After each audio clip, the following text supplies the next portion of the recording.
ನಮಸ್ಕಾರ ಕದಂಬ ನ್ಯೂಸ್ಗೆ ಸ್ವಾಗತ. ನಾನು ಸೋನಿಕಾ ಸುದೇಶ್. ಮೊದಲಿಗೆ ಮುಖ್ಯಾಂಶಗಳು.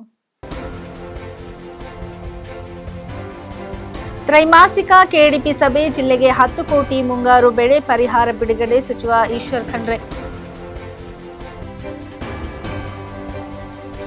ದಶಕಗಳಿಂದಲೂ ಮೂಲಭೂತ ಸೌಕರ್ಯಗಳಿಲ್ಲದ ಎಸ್ಸಿ ಕಾಲೋನಿ ಇಲಾಖೆಗಳಿಂದಲೇ ಶೋಷಣೆ. ಶಿಕ್ಷಣ ಸಚಿವರಿಗೆ ಕನ್ನಡ ಬರಲ್ಲ, ವಿದ್ಯಾರ್ಥಿ ಶಾಕಿಂಗ್ ಹೇಳಿಕೆ. ಸುದ್ದಿಯ ವಿವರಗಳು.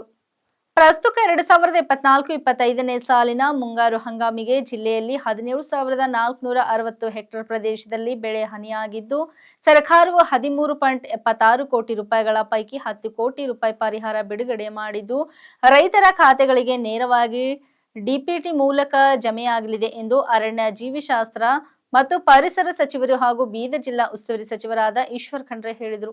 ಅವರು ಇಂದು ಜಿಲ್ಲಾ ಪಂಚಾಯತ್ ಸಭಾಂಗಣದಲ್ಲಿ ಜರುಗಿದ ತ್ರೈಮಾಸಿಕ ಕೆಡಿಪಿ ಸಭೆಯ ಅಧ್ಯಕ್ಷತೆ ವಹಿಸಿ ಮಾತನಾಡಿದರು. ಈ ಬಾರಿ ಜಿಲ್ಲೆಯಲ್ಲಿ ಉತ್ತಮ ಮಳೆಯಾಗಿದ್ದು ಸಾಕಷ್ಟು ಬೆಳೆ ಹಾನಿಯಾಗಿದೆ.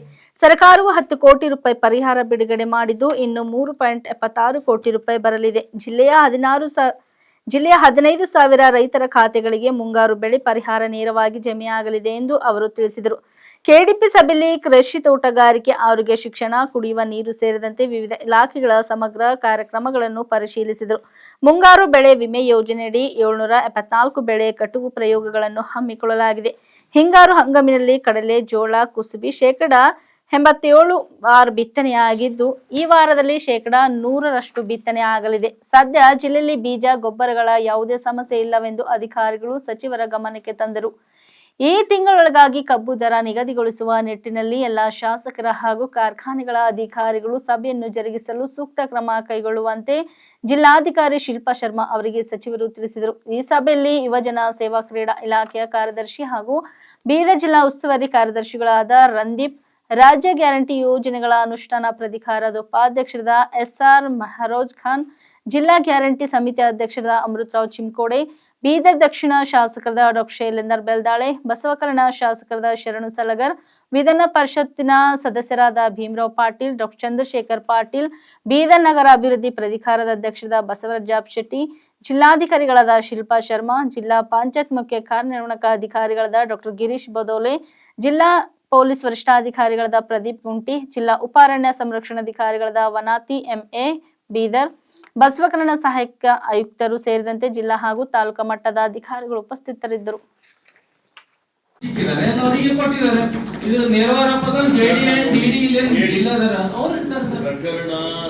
ನ್ಯಾಯಾಲಯದಲ್ಲಿ ನಡೀತಾ ಇದೆ. ನ್ಯಾಯಾಲಯದಲ್ಲಿ ನಡೆಯುವಂತಹ ಸಂದರ್ಭದಲ್ಲಿ ಮತ್ತೆ ಇವತ್ತು ನಮಗೆ ಯಾರು ಸರಬರಾಜು ಮಾಡದೇ ಇರುವಂತವ್ರು ಇದ್ರು ಅವರಿಗೆ ಒಂದು ವಾರ್ನಿಂಗ್ ಕೊಟ್ಟು ಸರ್ಕಾರ ಮತ್ತೆ ಅವರಿಗೆ ಸರಬರಾಜು ಮಾಡಲಿಕ್ಕೆ ಅವಕಾಶ ಕೊಟ್ಟಿದೆ. ಈಗ ಅವರು ಸರಬರಾಜು ಮಾಡಿದಂತಹ ಬೀಜಗಳೇನಿದೆ ಅವೆಲ್ಲವೂ ಗುಣಮಟ್ಟದ ಬೀಜ ಅಂತ ಹೇಳಿ ಈಗ ನಮ್ಮ ಅಧಿಕಾರಿಗಳು ವರದಿಯನ್ನು ಕೊಟ್ಟಿದ್ದಾರೆ. ಈಗ ಮುಂದೆ ಅವರು ಹೇಳಿಕೆ ಈಗಾಗಲೇ ಒಬ್ಬ ತಪ್ಪು ಮಾಡಿದ್ರೆ ಒಬ್ಬ ಯಾವುದೋ ಲೈಸೆನ್ಸ್ ಅಲ್ಲಿ ಹೆಲ್ಮೆಟ್ ಹಾಕೋದ್ರೆ ಓಡಾಡ್ತಾರೆ, ಮೊದಲು ಫೈನ್ ಹಾಕ್ತೀವಿ, ಅವಕಾಶ ಕೊಡ್ತೀವಿ. 3 ಸಲ 4 ಸಲ ಮಾಡಿದ್ರೆ ಒಂದು ಲೈಸೆನ್ಸ್ ರದ್ದತಿ ಆಗ್ಬೇಕು. ಅರ್ಥ ಆಯ್ತಾ? ಅದೇ ರೀತಿಯಲ್ಲಿ ಇವತ್ತು ಸರ್ಕಾರ 1-2 ಕಂಪನಿಗಳಿಲ್ಲ, 17 ಕಂಪನಿಗಳಿದ್ದಾವೆ. ಅವು ಯಾವ ಪರಿಸ್ಥಿತಿಯಲ್ಲಿ ಕಳಪೆ ಮಟ್ಟದ ಬೀಜ ಸರಬರಾಜು ಮಾಡಿದ್ದಾರೆ ಏನಿಲ್ಲ ಅಂತ ಎಕ್ಸ್ಪ್ಲನೇಷನ್ ಕೊಡ್ಬೇಕಾಗುತ್ತೆ. ನ್ಯಾಯಾಲಯ ಅವ್ರ ಮೇಲೆ ದಂಡನೂ ಹಾಕಿದೆ, ದಂಡನೂ ಅವರು ಕಟ್ಟಿದ್ದಾರೆ. ಈಗ ಅವರಿಗೆ ಮತ್ತೆ ಸರಬರಾಜು ಮಾಡ್ಲಿಕ್ಕೆ ಸರ್ಕಾರ ಒಂದು ಅವಕಾಶ ಕೊಟ್ಟು ನೋಡಿದೆ. ಈಗ ಅವರು ಗುಣಮಟ್ಟದ ಒಂದು ಬೀಜವನ್ನು ಸರಬರಾಜು ಮಾಡಿದ್ದಾರೆ. ಈಗ ಮತ್ತೆ ನಿಮ್ಮೆಲ್ಲರ ಅನಿಸಿಕೆ ಇದೆ ಅಂತವ್ರಿಗೆ ಮತ್ತೆ ಪುನಃ ನಾವು ಆದೇಶ ಕೊಡಬಾರ್ದು ಅಂತ ಹೇಳಿ ಶಿಫಾರಸು ಮಾಡಿ ಸರ್ಕಾರ ಕಳಿಸೋಣ. ಲಾಸ್ಟ್ ಕನ್ಕ್ಲೂಡ್ ಮಾಡ್ತೀನಿ ಸರ್. ಈಗೇನಂದ್ರು ಈ ಒಳ್ಳೆ ಸರಬರಾಜು ಮಾಡಿ ನೋಟಿಸ್ ಇದು ಕೊಟ್ಟಿದಾರಂತ, ಕೆಟ್ಟದ್ ಮಾಡಿದಾಗ ಕೂಡ ನೋಟಿಸ್ ಮಾಡಾಯ್ತು ಬೆಂಗಳೂರು ಆಫೀಸ್ಗೆ. ಒಳ್ಳೇದು ಮಾಡಿದ್ರೆ ಹೇಳ್ತಾರೆ ಬೆಂಗಳೂರು, ಕೆಟ್ಟದ್ ಮಾಡಿದ್ ಯಾಕೆ ಹೇಳಿಲ್ಲ? ಬೆಂಗಳೂರಿಗೂ ಮಾಹಿತಿ ಇದೆ. Not reported sir, your department earlier JD, I know very well.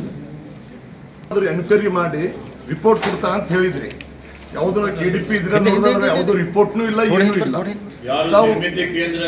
ತಾವು ಲಾಸ್ಟ್ ಟೈಮ್ ಹೇಳಿದ್ರಿ ಅಧ್ಯಕ್ಷರೇ, ಉಲ್ಲೇಖ ಅದು ಆಗಿಲ್ಲ.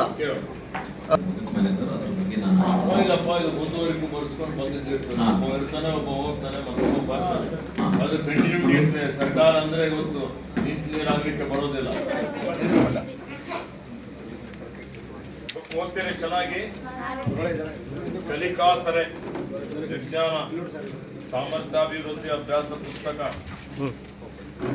ಅದ್ರಲ್ಲೇನು ಕಂಟೆಂಟ್ ಇದೆ ನೀವು ಮಾಡಿದ್ದೀರಾ? ಎಕ್ಸ್ಪರ್ಟ್ ಮಾಡಿಸಿದ್ದೀರಾ?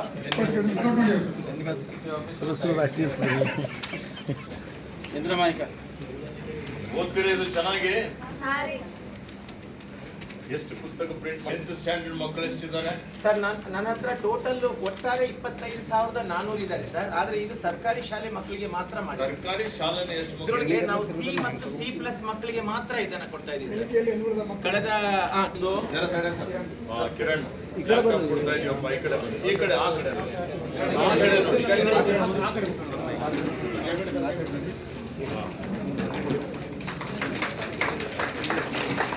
ಶುಭಾಶಯಗಳು.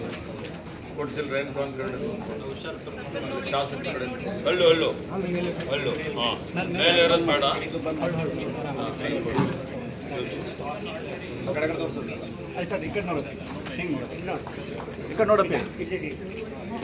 ಅಲ್ಲಿ ಕೊಡಿಸಿ ಆ ಶಾಸಕರ ಕಡೆಯಿಂದ ಕೊಡಿಸಿ.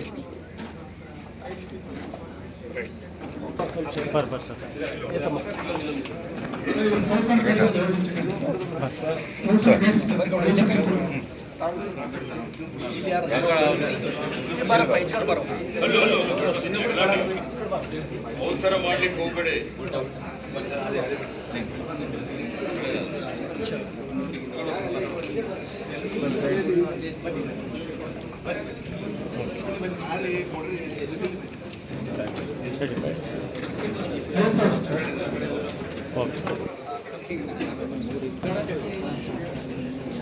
Okay, congratulation. ಚರ್ಚೆ ಮಾಡ್ತಾರೆ, ತೀರ್ಮಾನ ಮಾಡ್ತಾರೆ. ಸರ್ಕಾರ ಭಾಳ ಸುಭದ್ರವಾಗಿ ನಡೀತಾ ಇದೆ, ಉತ್ತಮವಾಗಿ ಆಡಳಿತ ಕೊಡ್ತಾ ಇದ್ದೇವೆ. ಮತ್ತು ಇವತ್ತು ಭಾರತೀಯ ಜನತಾ ಪಕ್ಷದವರು ಹೊಟ್ಟೆ ಕಿಚ್ಚಿನಿಂದ ಇಲ್ಲ ಸಲ್ಲದ ಆರೋಪಗಳು ಮಾಡ್ತಾ ಇದ್ದಾರೆ. ಅದರಿಂದ ಯಾವುದೇ ರೀತಿಯ ಪ್ರಭಾವ ಬೀರೋದಿಲ್ಲ. ಮಹಾರಾಷ್ಟ್ರದಲ್ಲಿ ಚುನಾವಣೆ ನಡೀತಾ ಇದೆ. ಮಹಾರಾಷ್ಟ್ರದಲ್ಲಿ ಕಾಂಗ್ರೆಸ್ ಗಠಬಂಧನ್ ಅಧಿಕಾರಕ್ಕೆ ಬರ್ತದೆ. ಕೆಲವು ಸಚಿವರನ್ನ ಕೈ ಬಿಡ್ತಾರೆ. 6ರಿಂದ 7 ಸಚಿವರನ್ನ ಸಂಪುಟದಿಂದ ನೋಡಿ, ಈ ವಿಷಯದ ಬಗ್ಗೆ ವರಿಷ್ಠರು ತೀರ್ಮಾನ ಮಾಡ್ತಾರೆ. ನಿಮ್ದೇ ಪಕ್ಷದ ಶಾಸಕರು, ವಿಜಯನಗರ ಶಾಸಕರು ಗವಿಯಪ್ಪ ಅಂತ ಹೇಳಿ, ಹಿಂದಿನ ಬಿಜೆಪಿ ಸರ್ಕಾರ ಸರಿಯಾಗಿತ್ತು, ಇವಾಗ ತಾರತಮ್ಯ ಮಾಡ್ತಾ ಇದ್ದಾರೆ, ಅನುದಾನ ಸಿಗ್ತಾ ಇಲ್ಲ, ಯಾರನ್ನು ಬೆಲೆ ಕೊಡ್ತಾ ಇಲ್ಲ ಸರ್ಕಾರದಲ್ಲಿ ಅಂತ ಹೇಳಿ ಕಾಂಗ್ರೆಸ್ ಪಕ್ಷ ಶಾಸಕರು ಆರೋಪ ಮಾಡ್ತಾರೆ ಸರ್. ನೋಡಿ, ಗವಿಯಪ್ಪ ಅವರು ಆ ರೀತಿ ಮಾಡ್ಲಿಕ್ಕೆ ಸಾಧ್ಯನೇ ಇಲ್ಲ. ಹೇಳಿಕೆ ಕೊಟ್ಟಿದ್ದಾರೆ ಸರ್. ಇವತ್ತು ಅರ್ಥ ಆಯ್ತಾ? ನನಗೆ ಭಾಳ ಅತ್ಯಂತ ಆತ್ಮೀಯರಾಗಿದ್ದಾರೆ, ನಮ್ಮ ಸ್ನೇಹಿತರಾಗಿದ್ದಾರೆ. ಅವ್ರದ್ದೇನು ಸಮಸ್ಯೆ ಇದೆ ನಾನು ಮಾತಾಡ್ತೇನೆ, ಅದನ್ನು ಬಗೆಹರಿಸ್ತೇವೆ, ವರಿಷ್ಠರು ಬಗೆಹರಿಸ್ತಾರೆ. ಏನ್ ಹೇಳ್ತೀರಿ ಸರ್ ನಿಮ್ಮ ಸ್ನೇಹಿತರಿಗೆ ಆ ರೀತಿ ಹೇಳಿಕೆ ಕೊಟ್ಟಿದ್ದಾರೆ ಬಿಜೆಪಿ ಸರ್ಕಾರ ಬಗ್ಗೆ? ನೋಡಿ, ಅವ್ರ ಹೇಳಿಕೆ ಕೊಟ್ಟಿರ್ಲಿಕ್ಕಿಲ್ಲ, ನೀವು ಮಾಧ್ಯಮದವರು ಅದಕ್ಕೆ ತಿರುಗಿಸ್ಬಿಡ್ತೀರಿ. ಏನಾದ್ರು ಹೇಳಿದ್ರೆ ಅದಕ್ಕೆ ನಾನು ಅದನ್ನು ನಂಬೋದಿಲ್ಲ. ಸರ್, ಶಕ್ತಿ ಯೋಜನೆದ 238 ಕೋಟಿ ರೂಪಾಯಿ ಬಾಕಿ ಉಳಿಸ್ಕೊಂಡಿದೆ ಅಂತ ವಾಯು ಕರ್ನಾಟಕ ಸಾರಿಗೆದ್ದು. ನೋಡಿ, ನೀವು ಅರ್ಥ ಮಾಡಿಕೊಳ್ಳ್ರಿ, 55,000 ಕೋಟಿ ರೂಪಾಯಿ ಆಯವ್ಯಯದಲ್ಲಿ ಮಂಜೂರು ಇಕ್ಕಿದ್ದೇವೆ, ಅನುದಾನ ಇಕ್ಕಿದ್ದೇವೆ, ಅದನ್ನು ಅನುಷ್ಠಾನ ಮಾಡ್ತಾ ಇದ್ದೇವೆ. 238 ಕೋಟಿ ರೂಪಾಯಿ ಏನಿದೆ, 8 ದಿವಸದಲ್ಲಿ ಕೊಟ್ಬಿಡ್ತಾರೆ. ಸಣ್ಣ ಸಣ್ಣ ವಿಷಯ ಇಲ್ಲ. ನೀವು ಇದಕ್ಕೆ ದೊಡ್ಡ ಮಟ್ಟದಲ್ಲಿ ಶಕ್ತಿ ಯೋಜನೆ ಭಾರತೀಯ ಜನತಾ ಪಕ್ಷದ ಸರ್ಕಾರ ಇದ್ದಂಥ ಸಂದರ್ಭದಲ್ಲಿ 1 ಲಕ್ಷ ಕೋಟಿ ರೂಪಾಯಿ ಬಾಕಿ ಇಟ್ಟು ಹೋಗ್ಯಾರ. ಅದಕ್ಕೇನು ಹೇಳ್ತಾರೋ? 10 ಲಕ್ಷ BPL ಕಾರ್ಡ್ ಅನ್ನ ರದ್ದು ಮಾಡ್ತೀವಿ ಅಂತ ಹೇಳಿ ಈಗಾಗಲೇ ರಾಜ್ಯದ ಮುಖ್ಯಮಂತ್ರಿ ಸೇರಿದಂತೆ ಮುನಿಯಪ್ಪ ನೋಡ್ರಿ, ಈಗ ಅರ್ಥ ಮಾಡಿಕೊಳ್ಳ್ರಿ, ಈ ರಾಜ್ಯದಲ್ಲಿ ಏನು ಸುಮಾರು 6 ಕೋಟಿ 7 ಕೋಟಿ ಜನಸಂಖ್ಯೆ ಇದೆ. ಎಷ್ಟು ಪರ್ಸೆಂಟೇಜ್ ಬಡತನಕ್ಕಿಂತ ಕೆಳಗಡೆ ಜನ ಇದ್ದಾರೆ? ಎಷ್ಟು ಪರ್ಸೆಂಟೇಜ್ ಇದ್ದಾರೆ? ಕಟ್ ಮಾಡ್ತಾ ಇದ್ದಾರೆ ಸರ್. ಯಾವ ಎಫೆಕ್ಟಿಂದ ಕಟ್ ಮಾಡ್ತಾ ಇಲ್ಲ. ಇದು ಸತ್ಯದ ಮೇಲೆ ನ್ಯಾಯಸಮ್ಮತವಾದಂಥ ಆಡಳಿತ ಕೊಡ್ತಾ ಇದ್ದೇವೆ. ಯಾರು ಇವತ್ತು ಟ್ಯಾಕ್ಸ್ ಕಟ್ತಾ ಇದ್ದಾರೆ? ಸಾಹುಕಾರಿದ್ದಾರೆ, ಶ್ರೀಮಂತರಿದ್ದಾರೆ, ಕಾರ್ ಇದೆ. ಇವತ್ತು ಏನೊಂದು ಮಾನದಂಡ ಇದೆ ಅವರಿಗೆ. ಇವತ್ತೇನು ಅವರ ಇನ್ಕಮ್ ಸರ್ಟಿಫಿಕೇಟ್ ಆಧಾರದ ಮೇಲೆ ಇವತ್ತು ನಾವು ತೀರ್ಮಾನ ಮಾಡ್ತೇವೆ. 1,20,000ಕ್ಕಿಂತ ಜಾಸ್ತಿ ಇತ್ತು ಅಂದರೆ ಅವ್ರು ಅರ್ಹರಿರೋದಿಲ್ಲ. 5 ಲಕ್ಷ ಇದ್ದವರು ತಗೋತಾರೆ, 20 ಲಕ್ಷ ಇದ್ದವರು ತಗೋತಾರೆ ಅಂದರೆ ಸರಿನಾ? ಅದು ಯಾರ ಹಣ? ಅದು ತೆರಿಗೆ ಪಾವತಿದಾರರ ಹಣ, ಇದು ಬಡವರ ಹಣ. ಆ ಹಣ ಉಳಿಸುವಂಥ ಕೆಲಸ ಸರ್ಕಾರ ಮಾಡಬೇಕಾಗ್ತದೆ. ನ್ಯಾಯಸಮ್ಮತವಾಗಿ ಯಾರು ಬಡತನಕ್ಕಿಂತ ಕೆಳಗಡೆ ಇದ್ದಾರೆ ಅವ್ರು ಯಾರಿಗೂ ಅನ್ಯಾಯ ಆಗಲಿಕ್ಕೆ ಬಿಡೋದಿಲ್ಲ. ಅವರೆಲ್ಲರದು ಯಾರ್ದಾದ್ರೂ ಅಂಥದ್ದು ಏನಾದರೂ ಅಪ್ಪಿತಪ್ಪಿ ಅದು ರದ್ದಾಗಿದ್ದರೆ ಅದನ್ನು ಪುನಃ ಕೊಡುವಂಥ ಒಂದು ವ್ಯವಸ್ಥೆ ಮಾಡ್ತೇವೆ. ವಾಕ್ಫ್ ಎಲ್ಲ ಪ್ರಾರಂಭ ಮಾಡಿದ್ದು ಬಿಜೆಪಿ ಅವರೇ. ಸರ್ಕಾರ ನಿಂತಿದೆಯಲ್ಲ ಸರ್, ಅವ್ರು ಮಾಡೋರು. ಈ ಪ್ರೆಸೆಂಟ್ ಗೌರ್ಮೆಂಟ್ ಯಾರ್ದಿದೆ ನೋಡಿ, ಈಗ ಉದಾಹರಣೆಗೆ ಬೀದರ್ ಜಿಲ್ಲೆಯಲ್ಲಿ ನಾವು ಅಧಿಕಾರಕ್ಕೆ ಬಂದ ಮೇಲೆ ಒಂದಾದ್ರೂ ನೋಟಿಸ್ ಕೊಟ್ಟಿದ್ದೇವಾ? ನಿಮ್ಮಲ್ಲಿ ದಾಖಲೆ ಇದೆಯಾ? ನಾನು ಜಿಲ್ಲಾಧಿಕಾರಿ ಕೇಳಿ ಪೂರ್ತಿ ಜಿಲ್ಲಾಧಿಕಾರಿ ಅವರಿಗೆ ಮಾತನಾಡಿದ್ದೇನೆ. ನಾವು ಒಂದನ್ನು ನೋಟಿಸ್ ಇಶ್ಯೂ ಮಾಡಿಲ್ಲ, ಒಂದನ್ನು ಪಾಣಿ ನಮ್ದು ತಿದ್ದುಪಡಿ ಆಗಿಲ್ಲ. ಯಾರು ಜವಾಬ್ದಾರರು? ಹಿಂದಿನ ಸರ್ಕಾರ ಯಾವುದಿತ್ತು ಹೇಳಿ, ನೀವೇ ಹೇಳಿ. ಯಾಕೆ ಇಲ್ಲ ಸಲ್ಲದು? ಬಿಜೆಪಿನೇ ಹೊಣೆ. ಬಿಜೆಪಿಯವರೇ ನೋಡಿ, ಅಪರಾಧ ಮಾಡೋರು ಬಿಜೆಪಿಯವರು, ಇವತ್ತು ದೂರು ಕೊಡೋರು ಬಿಜೆಪಿಯವರು, ತನಿಖೆಯನ್ನು ಬಿಜೆಪಿಯವರು ಮಾಡ್ತೀವಿ ಅಂತಾರೆ, ತೀರ್ಮಾನ ಬಿಜೆಪಿನೇ ಕೊಡ್ತಾ ಅಂತಾರೆ. ನೀವು ಅರ್ಥ ಮಾಡ್ಕೋಬೇಕು. ಮಾಧ್ಯಮದವರು ಯಾರಿಗೂ ಅನ್ಯಾಯ ಕೊಡೋದಿಲ್ಲ. ಸಿಎಂ ಹೇಳಿದ್ದಾರೆ ಯಾವ ರೈತರಿಗೂ ಒಕ್ಕಲೆಬ್ಬಿಸೋದಿಲ್ಲ. ಅಪ್ಪಿತಪ್ಪಿ ಯಾರ್ದಾದ್ರೂ ಹಿಂದೆ ಬಿಜೆಪಿಯ ಕಾರ್ಯಕಾಲದಲ್ಲೂ ಉದ್ದೇಶಪೂರ್ವಕವಾಗಿ ಆಗಲಿ ಅಥವಾ ಅಪ್ಪಿತಪ್ಪಿ ಆಗಲೂ ಯಾವುದೇ ತನಿಖೆ ಮಾಡದೆ ಒಂದು ವೇಳೆ ವಾಕ್ಫ್ ಅಂತೇಳಿ ಹೇಳಿ ತಿದ್ದುಪಡಿ ಮಾಡಿದ್ದರೆ ಅದನ್ನು ಮತ್ತೆ ಪುನಃ ಆ ರೈತರಿಗೆ ವಾಪಸ್ ಕೊಡಲಾಗುವುದು. ಆ ಪಾಣಿ ಏನು ರೆವೆನ್ಯೂ ಖಾತೆಯಲ್ಲಿದೆ ಅದನ್ನು ಬದಲಾವಣೆ ಮಾಡಿ ನ್ಯಾಯ ಕೊಡ್ತೀವಿ ಅಂತ ಹೇಳಿದೆ. ಇದಕ್ಕಿಂತ ಜಾಸ್ತಿ ಏನು ಬೇಕು ಸರ್? ಉಡುಪಿ ಜಿಲ್ಲೆಯಲ್ಲಿ ಇನ್ಆಕ್ಟಿವ್ ನಕ್ಸಲ್ ವಿಕ್ರಮ್ ಗೌಡ ಅವರದ ಎನ್ಕೌಂಟರ್ ಮಾಡಿದ್ದಾರೆ ಪೊಲೀಸರು. ಇನ್ಆಕ್ಟಿವ್ ನಕ್ಸಲ್ ಮಾನ್ಯ ಗೃಹ ಮಂತ್ರಿಗಳು ಉತ್ತರ ಕೊಡ್ತಾರೆ ಸರ್. ಅದು ಅರಣ್ಯ ಇಲಾಖೆಯಲ್ಲಿ ಆಗಿರೋದಲ್ಲ ಸರ್? ನೋಡಿ, ಅರಣ್ಯ ಇಲಾಖೆಯಲ್ಲಿ ಆಗಿದೆ. ನಮ್ಮ ಅಧಿಕಾರಿಗಳು ಮಾಹಿತಿ ಕೊಟ್ಟಿದ್ದಾರೆ. ಇವತ್ತು ಕಾರ್ಯಾಚರಣೆ ಮಾಡಿದ್ದು ಗೃಹ ಇಲಾಖೆಯವರು, ಆಂಟಿ ನಕ್ಸಲ್ ಫೋರ್ಸ್ನವರು ಕಾರ್ಯಾಚರಣೆ ಮಾಡಿದ್ದಾರೆ. ಬಟ್ ಅವ್ನು ಇನ್ಆಕ್ಟಿವ್ ಆಗಿದ್ದ ಅಂತ ಸಾಮಾಜಿಕ ಹೋರಾಟಗಾರರು ಇದು ಮಾಡ್ತಾ ಇದ್ದಾರೆ, ಖಂಡಿಸ್ತಾರೆ. ಅದ್ರ ಬಗ್ಗೆ ಎಲ್ಲ ತನಿಖೆಗಳಾಗ್ತದೆ. ವಿಜಯನಗರ ಜಿಲ್ಲೆ ಕೂಡ್ಲಿಗಿ ತಾಲೂಕಿನ ಗುಡಕೋಟೆ ಹೋಬಳಿಯ ಜಮರ್ಲಿ ಗ್ರಾಮ ಪಂಚಾಯಿತಿಯ ವ್ಯಾಪ್ತಿಯ ಗೆದ್ದಲಗಟ್ಟೆ ಗ್ರಾಮದಲ್ಲಿನ ಎಸ್ಸಿ ಕಾಲೋನಿ ಕಳೆದ ದಶಕಗಳಿಂದಲೂ ಕನಿಷ್ಠ ಮೂಲಭೂತ ಸೌಕರ್ಯಗಳಿಂದ ವಂಚಿತವಾಗಿದ್ದು, ಸಂಬಂಧಿಸಿದ ಇಲಾಖೆಗಳು ಎಸ್ಸಿ ಕಾಲೋನಿಯನ್ನು ಈ ರೀತಿಯಾಗಿ ನಿರಂತರವಾಗಿ ನಿರ್ಲಕ್ಷಿಸಿ ಶೋಷಣೆಗೀಡು ಮಾಡಲಾಗಿದೆ ಎಂದು ದಲಿತರ ಪರ ಹೋರಾಟಗಾರರು ದೂರಿದ್ದಾರೆ. 15ಕ್ಕೂ ಹೆಚ್ಚು ದಲಿತ ಕುಟುಂಬಗಳಿರುವ ಎಸ್ಸಿ ಕಾಲೋನಿಗೆ ಶುದ್ಧ ನೀರನ್ನು ಕೂಡ ಸಮರ್ಪಕವಾಗಿ ಪೂರೈಸಲಾಗುತ್ತಿಲ್ಲ ಎಂದು ಮಹಿಳೆಯರು ಆಕ್ರೋಶ ವ್ಯಕ್ತಪಡಿಸಿದ್ದಾರೆ. ಇತ್ತೀಚೆಗಷ್ಟೇ ಗ್ರಾಮ ಪಂಚಾಯಿತಿಯಿಂದ ಪೈಪ್ ಅಳವಡಿಸಿ ಅಗತ್ಯ ನೀರು ಪೂರೈಕೆ ಮಾಡಲಾಗಿದೆಯಾದರೂ ನೀರಗಂಟಿ ನಿರ್ಲಕ್ಷ್ಯದಿಂದಾಗಿ ಕಾಲೋನಿ ಸಮರ್ಪಕವಾಗಿ ನೀರು ಪೂರೈಕೆ ಆಗುತ್ತಿಲ್ಲ. ವಾರಕ್ಕೊಮ್ಮೆ ಅದು ಸ್ವಲ್ಪ ನೀರು ಪೂರೈಸಲಾಗುತ್ತಿದೆ. ಅದು ವಾರಕ್ಕೆ ಸಾಕಾಗದು. ಅನಿವಾರ್ಯವಾಗಿ ಅವರು ಬೆಟ್ಟದ ಬುಡದಲ್ಲಿನ ಬಸಿ ನೀರನ್ನೇ ಅವಲಂಬಿಸಿರುವುದಾಗಿ ಕಾಲೋನಿಯವರು ದೂರಿದ್ದಾರೆ. ಮೇಲ್ನೋಟಕ್ಕೆ ಗ್ರಾಮ ಪಂಚಾಯತಿ ನೀರ್ಗಂಟಿ ನಿರ್ಲಕ್ಷ್ಯ ಧೋರಣೆ ಎಂದು ಕಾಣುತ್ತಿದ್ದು, ಕೂಡಲೇ ನೀರ್ಗಂಟಿಯನ್ನು ಬದಲಿಸಬೇಕೆಂದು ಒತ್ತಾಯಿಸಿದ್ದಾರೆ. ಇಲ್ಲಿದ್ದ ಮನೆಗೆ ಬರಬೇಕು. ಇದೇ ಪೈಪ್ನಿಂದ ಹೊರಬೇಕು. ಪೈಪ್ ಕಿತ್ತಿನ ಇಲ್ಲಿಂದ ಬೇರೆ ಪೈಪ್ ಬರಬೇಕು.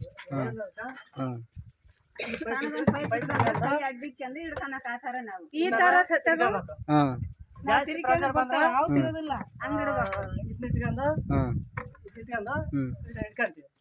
ಆಮೇಲೆ ಜಾಸ್ತಿ ನೀರ್ ಬಿಟ್ರೆ ತಟ್ಟಿ ಬಿಟ್ಕೊಂತೀವಿ. ಗಲೀಜ್ ನೀರ್ನ ಬಟ್ಟೆ ತೊಳಿಬೇಕು, ಸ್ನಾನ ಮಾಡ್ಬೇಕು.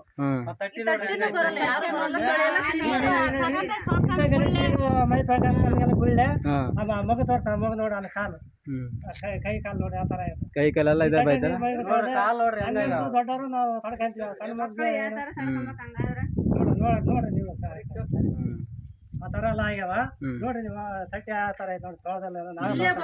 ಇವರು ನೀರು ನೀರ್ಗಂಟೆ ತಟ್ಟೆ ನೀರ್ ಬಿಟ್ರೆ ನಾವು ತೊಳ್ಕೊಂತೀವಲ್ಲ. ಒಟ್ಟೆ ನೀರ್ ಬಿಟ್ಟಿಲ್ಲ ಅವ್ರ ಏನು ತೊಳೆಯೋದ್ ಬೇಡ. ಅವ್ರು ನಾವು ತೊಳ್ಕೊಂತೀವಿ, ನಾವು ಕ್ಲೀನ್ ಮಾಡ್ಕೊಂತೀವಿ. ನೀರ್ ಬಿಟ್ರೆ ಸಾಕು. ಅದ ನೀರ್ ಬಿಡ್ಲದ್ ಏನ್ ಮಾಡ್ತೇವೆ ನೋಡಿ. ಇಷ್ಟ ತರ ಎಲ್ಲ ಭಾರಿ ಸಮಸ್ಯೆ ನಮ್ಗೆ. ಹಳ್ಳಿ ಕಾಟ ಇಲ್ಲ ಈಗ ಪೈಪ್ ತಟ್ಟಿ ಕಲೆಕ್ಷನ್ ಕೊಡ್ರಲ್ಲ, ತಟ್ಟೆ ತುಂಬಿ ಬಂದವ್ರು ನೋಡಲ್ಲ, ಅವ್ರು ಸರಿ ನೀರು ಬಿಡಲ್ಲ. ನೀರೇ ಬರಲ್ಲ, ಅವ್ರ ಏನ್ ಬಂದ್ ನೋಡ್ತಾರೆ. ನೀರು ಬರಲ್ಲ, ಅವ್ರೇನು ಬಂದ್ ನೋಡಲ್ಲ. ತಿರುಗಾಟಿಗೆ ನಮ್ಮನ್ನ ಹತ್ರ ಬೈತಾರೆ. ಯಾಗಲ ತಿರುಗಿದ್ರ ನಮ್ಮನ್ನ ಎಲ್ಲಿದೆ ನಿಮ್ದು ರೋಡ್? ಇದು ಮನೆಗೆ ಹೋದ್ ನಿಮ್ದು ರೂಟ್ ಕಿಲೋಮೀಟರ್ ಆಯ್ತಾ?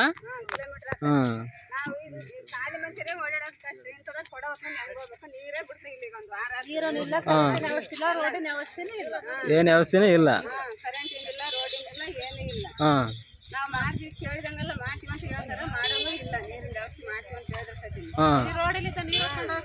ಯಾರು ಏನು ನಿಮ್ಗೆ ಏನು ಕೊಟ್ಟೇ ಇಲ್ಲ ಇದುವರೆಗೆ.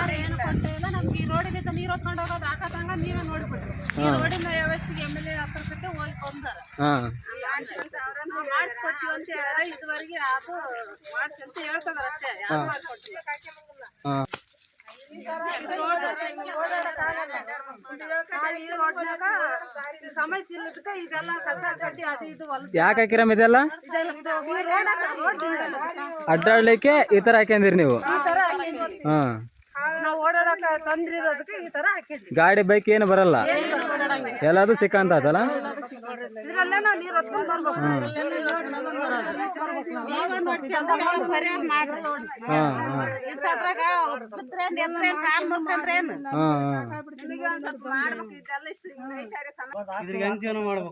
ಅದೇ ಅದೇ ಮತ್ತೆ ಇಲ್ಲಿ ಸಹ ಹೋಗ್ಬೇಕ, ನಿಮ್ಮ ಮನೆಗೆ ಹೋಗಂದ್ರೆ ಪಕ್ಕದ ಮನೆ ಹೋಗಂದ್ರೆ ಇಲ್ಲಿ ಹೋಗ್ಬೇಕು ನೀವು.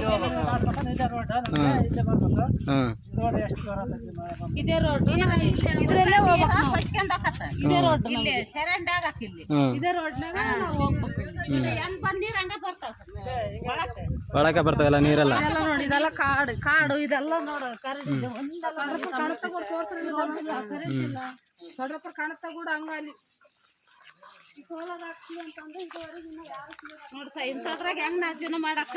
ಸಮಸ್ಯೆ ಇದೆ ಭಾಳ.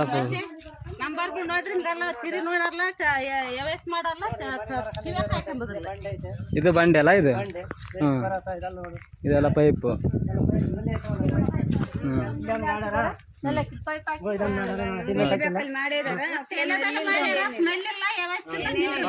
ಏನ್ ವ್ಯವಸ್ಥೆ ಮಾಡಿಲ್ಲ. ಇಲ್ಲೆಲ್ಲ ಸಮಸ್ಯೆ ಇದೆಯಲ್ಲ ನೋಡು, ಮಂತೆ ಎಲ್ಲ ಕೊಚ್ಚಿದೆ, ನೀರೆಲ್ಲ ಒಳಕ ಬರ್ತಾವ. ಆದ್ರೂ ಬಂದ್ರು ಕೂಡ ನಾವು ಒಂದ್ ಒಡದ ಹಾಕಿ ಚೆನ್ನಾಗಿ ಧೈರ್ಯ ತಗೊಂಡು ಇವತ್ತಿಲ್ಲ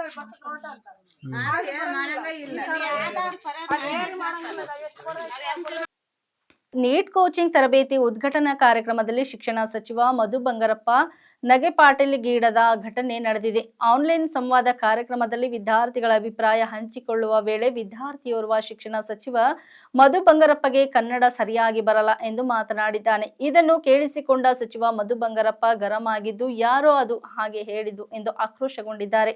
ನಾನು ಕನ್ನಡನ ಅಥವಾ ಉರ್ದು ಮಾತನಾಡುತ್ತಿದ್ದೇನಾ?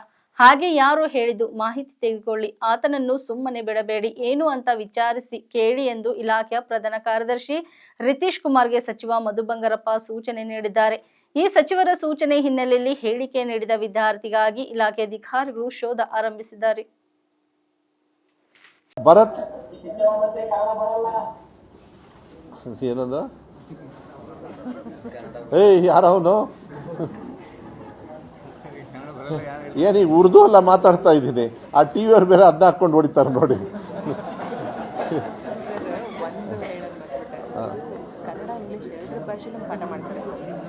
ಭರತ್ ಅಂಡ್ ಯಾರು ಅದನ್ನ ಹೇಳಿದ್ರು ಕನ್ನಡ ಬರಲ್ಲ ಅಂತ ಹೇಳಿ ರೆಕಾರ್ಡ್ ಮಾಡಿ take action against them. This is very stupid. ನಾಚಿಕೆ ಆಗ್ಬೇಕು ಅವನಿಗೆ. ಅದನ್ನ ಹೇಳಿ, ಯಾರು ಅವರು ಟೀಚರ್ ಯಾರಿದ್ದಾರೆ BO, no this has to be taken up very seriously.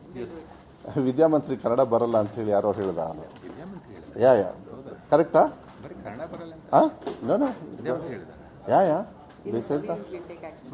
You have to take action. ನಾನು ಅದನ್ನ ಸುಮ್ಮನೆ ಕೂತ್ಕೊಳ್ಳೋದಕ್ಕಾಗೋದಿಲ್ಲ. ಓಕೆ, ಅದು ಯಾರು ಅಂತ ಹೇಳಿ ನೋಡಿ. ತಮಿಳುನಾಡಿನ ದಕ್ಷಿಣ ಭಾಗದಲ್ಲಿ ಭಾರಿ ಮಳೆಯಾಗುತ್ತಿದ್ದು, ರಾಮನಾಥಪುರಂ, ತೆಂಕಾಸಿ, ತುತ್ತೂಕಡಿ, ತಿರುನಲ್ವಲ್ಲಿ ಮತ್ತು ಕಾರೈಕಾಲ್ನಲ್ಲಿ ಬುಧವಾರ ಶಾಲೆಗಳಿಗೆ ರಜೆ ಘೋಷಿಸಲಾಗಿದೆ. ಈ ಜಿಲ್ಲೆಗಳ ಎಲ್ಲ ಸರ್ಕಾರಿ ಹಾಗೂ ಖಾಸಗಿ ಶಾಲೆಗಳಿಗೂ ರಜೆ ಘೋಷಿಸಲಾಗಿದೆ. ಚೆನ್ನೈ, ತಿರುವಳ್ಳೂರು, ಚೆಂಗಲ್ಮಟ್ಟು ಮತ್ತು ಕಾಂಚೀಪುರಂ ಸೇರಿದಂತೆ ಉತ್ತರ ಕರಾವಳಿ ಜಿಲ್ಲೆಗಳಲ್ಲಿ ನವೆಂಬರ್ 22ರಿಂದ ಭಾರಿ ಮಳೆಯಾಗಲಿದೆ ಎಂದು ಪ್ರಾದೇಶಿಕ ಹವಾಮಾನ ಇಲಾಖೆ ಮುನ್ಸೂಚನೆ ನೀಡಿದೆ. ಈ ಜಿಲ್ಲೆಗಳಲ್ಲಿ ನವೆಂಬರ್ 22ರಿಂದ 28ರವರೆಗೆ ವಾಡಿಕೆಗಿಂತ ಹೆಚ್ಚಿನ ಮಳೆಯಾಗುವ ಸಾಧ್ಯತೆ ಇದೆ. ಆದರೆ ಈ ಅವಧಿಯಲ್ಲಿ ರಾಜ್ಯದ ಉಳಿದ ಭಾಗಗಳಲ್ಲಿ ವಾಡಿಕೆಗಿಂತ ಕಡಿಮೆ ಮಳೆಯಾಗುವ ಸಾಧ್ಯತೆ ಇದೆ. ಅಕ್ಟೋಬರ್ 1ರಿಂದ ನವೆಂಬರ್ 15ರವರೆಗೆ ಈಶಾನ್ಯ ಮುನ್ಸೂಚನೆ ಸಮಯದಲ್ಲಿ ತಮಿಳುನಾಡು 276 ಮಿಲಿಮೀಟರ್ ಮಳೆಯನ್ನು ಪಡೆದಿದೆ.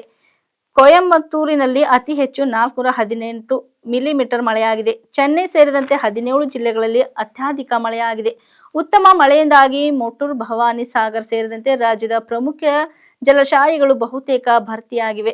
ಅತ್ಯಧಿಕ ಮಳೆ ಹಾಗೂ ಕರ್ನಾಟಕದಿಂದ ಒಳಹರಿವು ಹೆಚ್ಚಿರುವ ಹಿನ್ನೆಲೆಯಲ್ಲಿ ಜಲಾಶಯಗಳ ಸಂಗ್ರಹಣಾ ಮಟ್ಟ ಏರಿಕೆಯಾಗಿರುವುದಾಗಿ ಜಲಸಂಪನ್ಮೂಲ ಇಲಾಖೆ ಅಧಿಕಾರಿಗಳು ತಿಳಿಸಿದ್ದಾರೆ. ದಿನಾಂಕ 11/12/2023ರಂದು ರವಿ ತಂದೆ ದಶರಥ್ ರತ್ನಾನೂರ್, ವಯಸ್ಸು 22 ವರ್ಷ, ಜಾತಿ ಕ್ರಿಶ್ಚಿಯನ್, ಮುಕ್ಕಂ ಮಂದಕನಹಳ್ಳಿ ಕಾಣೆಯಾಗಿರುವ ಘಟನೆ ನಡೆದಿದೆ. ಅವರು ಮೂಕ ಮತ್ತು ಬುದ್ಧಿಮಾಂದ್ಯನಿದ್ದು ಅವನಿಗೆ ಅವರ ತಾಯಿ ಮುನ್ನಮ್ಮ ಮನೆಯಲ್ಲಿ ಸಾಕುತ್ತಿದ್ದಳು. ರವಿ ಈತನು ಆಗಾಗ ಗ್ರಾಮದಲ್ಲಿ ಬಂದು ಅಕ್ಕಪಕ್ಕದ ಊರಿಗೆ ಹೋಗುತ್ತಿದ್ದನು ಹಾಗೂ 1-2 ದಿವಸಗಳ ನಂತರ ಪುನಃ ಅವನೇ ಮನೆಗೆ ಬರುತ್ತಿದ್ದ ಹಾಗೂ ಒಮ್ಮೊಮ್ಮೆ 3-4 ದಿವಸಗಳಾದರೂ ಮನೆಗೆ ಬರುತ್ತಿರಲಿಲ್ಲ. ಪರಿಚಯದವರು ಫೋನ್ ಮಾಡಿ ಅವನ ಇರುವಿಕೆ ತಿಳಿಸಿದರೆ ಕೂಡಲೇ ಅವನಿಗೆ ಹೋಗಿ ಮನೆಗೆ ಕರೆದುಕೊಂಡು ಬರುತ್ತಿದ್ದರು. ಹೀಗಿರುವಲ್ಲಿ ದಿನಾಂಕ 1-12-2023 ಮುಂಜಾನೆ 9 ಗಂಟೆಯ ಸುಮಾರಿಗೆ ರವಿ ಈತನು ತನ್ನ ತಾಯಿ ಮುನ್ನೆಮ್ಮ ಇವಳಿಗೆ ಗ್ರಾಮದಲ್ಲಿ ಹೋಗಿ ಬರುತ್ತೇನೆ ಅಂತ ಹೇಳಿ ಹೋಗಿರುತ್ತಾನೆ. ಆದರೆ ಮನೆಗೆ ಬರದೆ ಕಾಣೆಯಾಗಿರುತ್ತಾನೆ. ಈ ಕುರಿತು ಆಕಾಶ್ ತಂದೆ ದಶರಥ್ ಅವರು ಬಾಗ್ದಲ್ ಪೊಲೀಸ್ ಠಾಣೆಗೆ ದೂರು ನೀಡಿದ ಮೇರೆಗೆ ದೂರು ದಾಖಲಾಗಿದ್ದು ಇರುತ್ತದೆ. ಕಾಣೆಯಾದ ರವಿ ಈತನ ಮುಖ ಚಹರೆ. ಹೆಸರು ರವಿ, ತಂದೆ ದಶರಥ್ ರತ್ನನೂರ್, ಎತ್ತರ 5.6, ಲಿಂಗ ಪುರುಷ, ಮೈಬಣ್ಣ ಬಿಳಿ ಮೈಬಣ್ಣ, ಮುಖ ಉದ್ದು, ಸಾಧಾರಣ ಮೈಕಟ್ಟು, ಕಪ್ಪು ಕೂದಲು, ಧರಿಸಿದ ಉಡುಪು ಬ್ರೌನ್ ಕಲರ್ ಹಾಫ್ ಶರ್ಟ್, ಕಡು ನೀಲಿ ಬಣ್ಣದ ಜೀನ್ಸ್ ಪ್ಯಾಂಟ್ ಧರಿಸಿರುತ್ತಾನೆ. ಮಾತನಾಡುವ ಭಾಷೆ ಮೂಕ ಸದರಿ. ಕಾಣೆಯಾದ ರವಿ ಈತನ ಪತ್ತೆಯಾದಲ್ಲಿ ಫೋನ್ ಸಂಖ್ಯೆ 9480803451 ಈ ನಂಬರ್ಗೆ ಸಂಪರ್ಕಿಸಲು ಕೋರಲಾಗಿದೆ. ಇಲ್ಲಿವರೆಗೆ ಸುದ್ದಿ ಕೊಟ್ಟಿದ್ದು ನಾನು ಸೋನಿಕಾ ಸುದೇಶ್. ಮುಂದಿನ ಸುದ್ದಿಯೊಂದಿಗೆ ಮತ್ತೆ ಭೇಟಿಯಾಗೋಣ. ವಂದನೆಗಳು.